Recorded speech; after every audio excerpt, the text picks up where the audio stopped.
ಬಂಧುಗಳೇ, ಪ್ರೀತಿಯ ನಮಸ್ಕಾರ. ಇಂದು ನಾವು ಇದ್ದೇವೆ ಇತಿಹಾಸ ಪ್ರಸಿದ್ಧ ವರ್ಷದಲ್ಲಿ 7 ಜಾತ್ರೆಗಳು ನಡೀತಕ್ಕಂಥ ಸುಕ್ಷೇತ್ರ ಯಲ್ಲಮ್ಮನ ಗುಡ್ಡದಲ್ಲಿ. ಈ ಒಂದು ಯಲ್ಲಮ್ಮನ ಗುಡ್ಡಕ್ಕೆ ಚಿಕ್ಕೋಡಿ ತಾಲೂಕಿನ, ಬೆಳಗಾವಿ ಜಿಲ್ಲೆ ಚಿಕ್ಕೋಡಿ ತಾಲೂಕಿನ ಸುಕ್ಷೇತ್ರ ಜಾಗನೂರು ಹನುಮನ ಆರಾಧ್ಯ ಸ್ಥಳವಾಗಿರ್ತಕ್ಕಂಥ ಒಂದು ಜಾಗನೂರು ಗ್ರಾಮದ ಭಕ್ತರು ಪ್ರತಿ ವರ್ಷ ಬರ್ತಾರೆ. ಆ ಒಂದು ಗ್ರಾಮದಿಂದ ಬಂದು ಇಲ್ಲಿ ನಡೀತಕ್ಕಂಥ ಆಚರಣೆಗಳ ಬಗ್ಗೆ ಅವರು ಸುವಿಸ್ತಾರವಾಗಿ ಹೇಳ್ತಾರೆ. ಕೇಳೋಣ ಬನ್ನಿ. ನಮಸ್ತೆ. ತಾಲೂಕಾ ಜಾಗನೂರು ಊರ್ರಿ.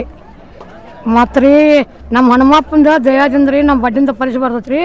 ಪರಿಸಿ ಊಟ ಹಾಕಾವ್ರಿ. ಹೋಳಿಗೆ ಊಟ ಬೇಡ್ರಿ ಹೋಳಿಗೆ ಊಟ ರೀ, ಹುಗ್ಗಿ ಊಟ ಬೇಕಾರೆ ಹುಗ್ಗಿ ಊಟ ರೀ. ಆಕೆ ಏನು ಹೇಳ್ತಾ ತಾಯಿ ಹೇಳಿದ್ರಿ ಅವ್ರ ಹಾಕತ್ತಾರ್ರಿ. ಇಲ್ಲಂದ್ರೂ ಒಂದು 5,000 ತನಕ ಜನ ಗುಡ್ದಾಗ ಉಣಿಸ್ರಿ. ನಮ್ಮ ತಾಯಿ ಪುಣ್ಯದಿಂದ ಅಲ್ಲಿ ನಮ್ಮದು ಸಣ್ಣದೈತಿ ಕರೆ ರೀ. ಎಲ್ಲಮ್ಮದ ನಮ್ಮ ಜಾಗನೂರಪ್ಪಂದ ಕೀರ್ತಿ ಒಂದು ದೊಡ್ಡದೈತಿ.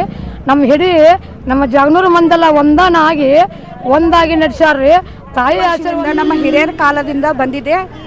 ಪ್ರತಿ ವರ್ಷ ನಾವು ಎಲ್ಲರೂ ಕೂಡಿ ಬಂಡಿ ಜೊತೆಯಿಂದ ಇದ್ರದ್ದು ಜೀಪಿನ ಹೊರಗೆ ಹಿಡಿದು ಒಂದೇ ನಿವಾದಿಯನ್ನು ನಾವು ಪ್ರತಿ ವರ್ಷ ಎಲ್ಲರೂ ಅಷ್ಟರೂ ಕೂಡಿ ಜಾಗನೂರು ಗ್ರಾಮದಲ್ಲಿ ಎಷ್ಟು ಗ್ರಾಮಸ್ಥರದಾರಲ್ಲ ಅವರೆಲ್ಲರೂ ಕೂಡಿ ಒಂದೇ ನಿವಾದಿಯನ್ನು ನಾವು ಪ್ರತಿ ವರ್ಷ ಹೇಗೆ ಆಚರಣೆ ಮಾಡುತ್ತೇವೆ ಹಾಗೆ ಆಚರಣೆ ಮಾಡುತ್ತೇವೆ.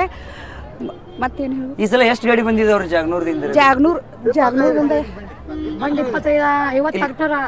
ಹಾಂ, ಬಂಡೆ 28, ಟ್ರಾಕ್ಟರು 50, ಜೀಪು ಒಂದು 100 ತನಕ. ಆಮೇಲೆ ಒಂದು ದೂಸಿನವರು ಅವರು 100 ಇಷ್ಟು ಪ್ರತಿ ವರ್ಷ ಬರುತ್ತೆ.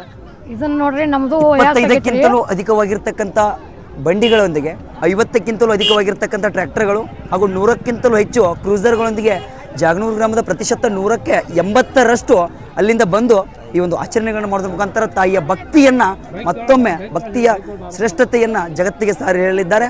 ಅದೇ ತೆರನಾಗಿ ಯಾವ ತೆರನಾಗಿ ಇಲ್ಲಿ ಒಂದು ಪೂಜೆ ವಿಧಾನಗಳು ನಡೀತಿದ್ದೆವೋ ಅವುಗಳಂತೆ ಪ್ರತಿನಿತ್ಯ ಅವರ ಜೀವನದಲ್ಲಿ ಶ್ರೇಯೋಭಿವೃದ್ಧಿಯನ್ನು ಅವರು ಕಂಡಿರ್ತಕ್ಕಂಥ ಒಂದು ರೀತಿಯನ್ನು ಇಲ್ಲಿವರೆಗೆ ಅವರು ಹೇಳಿದ್ದಾರೆ. ಪ್ರೀತಿಪೂರ್ವಕ ಧನ್ಯವಾದಗಳು. ಹೆಚ್ಚಿನ ಮಾಹಿತಿಯನ್ನು ಮುಂದಿನ ವಿಡಿಯೋಗಳಲ್ಲಿ ನೀಡ್ತೇವೆ. ಜೈ ಶ್ರೀರಾಮ್.